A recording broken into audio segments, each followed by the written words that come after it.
హల్లెలూయా. అంటే దేవుని చిత్తానికి మోషే తన యొక్క జీవితాన్ని దేవునికి అప్పగించుకోవడానికి అతడు ఇష్టపడ్డాడు. హల్లెలూయా.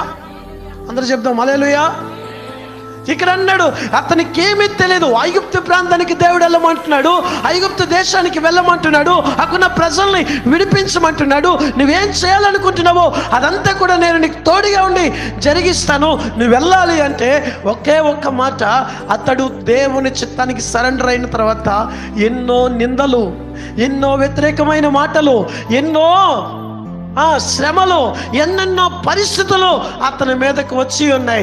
దేవుని బిడ్డలారా, మీకు మాట చెప్తాను, దేవుని చిత్తానికి లోబడడం అంటే నీవు శోధన సహించడానికి సిద్ధంగా ఉండాలని అర్థము. హల్లెలూయా. దేవుని చిత్తం అంటే నువ్వేం చేయించడానికి, ఏది బంధించబడ్డానికి, లేదా ఏది నీలో జరగాలని ఆశపడాలంటే, దేవుని చిత్తం అంటే నీలో శ్రమలు కలుగుతాయని నువ్వు డిసైడ్ అయిపోవాలి. ఇక్కడ దేవుడే పిలిచాడు మోషేని, నువ్వు వెళ్ళాలన్నాడు, నువ్వు వెళ్ళి అక్కడ విడిపించి రావాలన్నాడు. ఇక్కడ దేవుడా నీ చిత్తము అని చెప్పాడు. అయితే ఆ చిత్తమును అతడు అంగీకరించిన తర్వాత అడుగడుగున మోషేకి శ్రమలు ఎదురయ్యాయి. మొట్టమొదటి అన్నాడు, అక్కడ ఎవ్వరు నన్ను నమ్మరు, నన్ను ఎవ్వరూ పట్టించుకోరు, నువ్వు ప్రత్యక్షమయ్యావంటే ఎవడు వినడు, అక్కడ నన్ను పంపించొద్దు అంటున్నాడు. కానీ దేవుని చిత్తానికి లోబడి అతడు సాగినప్పుడు ఒక్కరు ఇద్దరు కాదు, 6 లక్షల మందికి యజమానుడిగా దేవుడు నిలబెట్టాడు. దేవుని చిత్తం అంటే శ్రమల తర్వాత ఆశీర్వాదమే ఉంటుంది.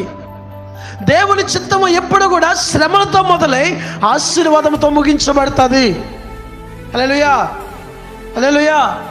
ఇక్కడ చూడండి, అన్నాడు ఎవరు నమ్మరంటే దేవుడు ఒక మాట, నీ చేతిలో కర్రను కిందన పడి, ఓకే నీవు నా చిత్తానికి లోబడ్డావు కనుక, నీవు నా మాటకి లోబడుతున్నావు కనుక, నా మాటకి విధేయుడు అవుతున్నావు కనుక, ప్రజలు వేసే ప్రశ్నలకు నీ ఎదుట నా కార్యములు చూపించదునని తన చేతిలో ఉన్న కర్రను కింద పడవేయమనగానే ఆ కర్ర పడవేయగానే అది పెద్ద పాముగా మార్చబడింది. ఈరోజు దేవుని చిత్తానికి నువ్వు లోబడగలిగితే నీ ప్రార్థన, నీ విశ్వాసము చేతనే నీ ప్రజల ఎదుట నిన్ను దేవుడు హెచ్చిస్తాడు.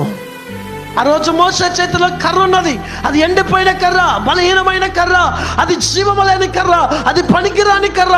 కానీ దేవుని చిత్తానికి మోషే లోబడటం వలన మోషే చేతిలో ఉన్న ఆ యొక్క కర్రకు జీవాన్ని దేవుడు కలగజేశాడు. ఆ కర్రతో దేవుని చిత్తానికి లోబడి ఆ కర్రతో వెళితే ఎర్ర సముద్రాన్ని 2 పాయలు చేయగలిగాడు, నీరుని దేవుని బిడ్డల రక్తముగా మార్చగలిగాడు, ఐగుప్తు దేశం మీదకి తెగులు తీసుకురాగలిగాడు. ఇదంతటికి కారణం ఏంటో తెలుసా? అతడు దేవుని చిత్తానికి లోబడి అతను సాగిపోయిన ప్రయాణం దేవునికి విధేయుడై ఉన్నందున. హల్లెలూయా.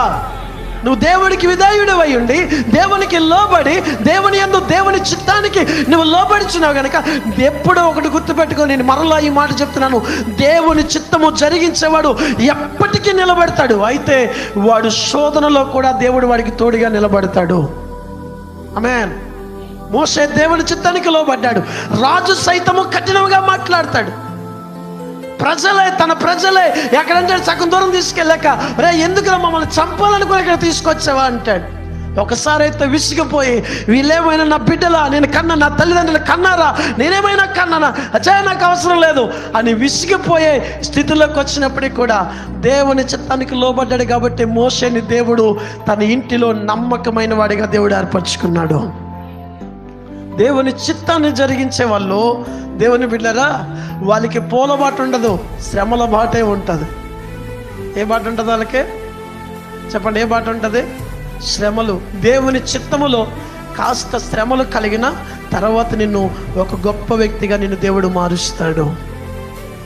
దేవుని చిత్తాన్ని మోషే అంగీకరించినప్పుడు ఒంటరి వాడే, బలహీనమైన వాడే, నేను నెత్తోడిని, నా వల్ల కాదు, నేను మాట్లాడలేను, వాడిని చంపేసి వచ్చేసాను ఇక్కడికి, నన్ను తిరిగి వెళ్తే వారు నన్ను ఇబ్బంది పెట్టచ్చు, వారు ఎవరు నా మాట నమ్మరు అంటే దేవుడు తన చేతిలో ఉన్న ఆ కర్రకు కార్యములు చేయగల శక్తినిచ్చి పంపించాడు. దేవునికి మహిమ కలుగుగాక.